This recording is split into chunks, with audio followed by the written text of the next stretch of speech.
chez moi. Monsieur Tavel, il prend le train, ou il prend le parachute, je ne sais pas, il descend en parachute comme ça, sur Saint-Nazaire. Voilà, ils sont au-dessus de Donge, comme ça, en parachute, et ils expliquent aux habitants de Donge qu'ils devront bientôt, dans quelques années, fermer la raffinerie parce que c'est polluant, c'est pas bien, c'est une industrie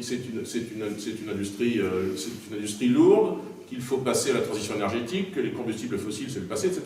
Monsieur Tavel vient en parachute faire la leçon aux habitants de Donge. Il explique aussi, même si c'est pas sa circonscription, mais c'est pas très loin, il explique aussi aux habitants de Cordemais combien le projet de PRM, de petit réacteur modulaire, il ne faut pas avancer dans ce projet. Bref, il fait tout un tas de leçons qui sont des leçons de décroissance, qui sont tout à fait contraires à ce que pense la majorité des Français. La majorité des Français ne sont pas décroissants.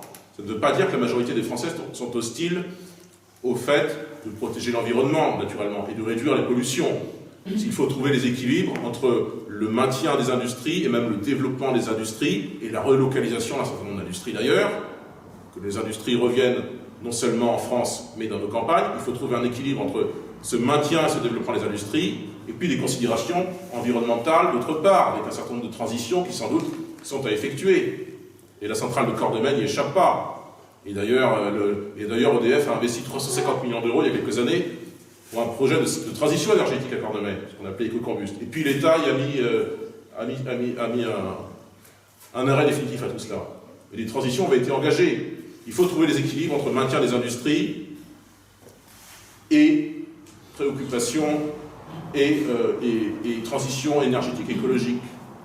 Mais il ne faut pas, selon nous, être dans une forme de radicalité, de maximalisme qui consiste à considérer toutes les industries comme étant des choses du passé, comme devant être démantelées,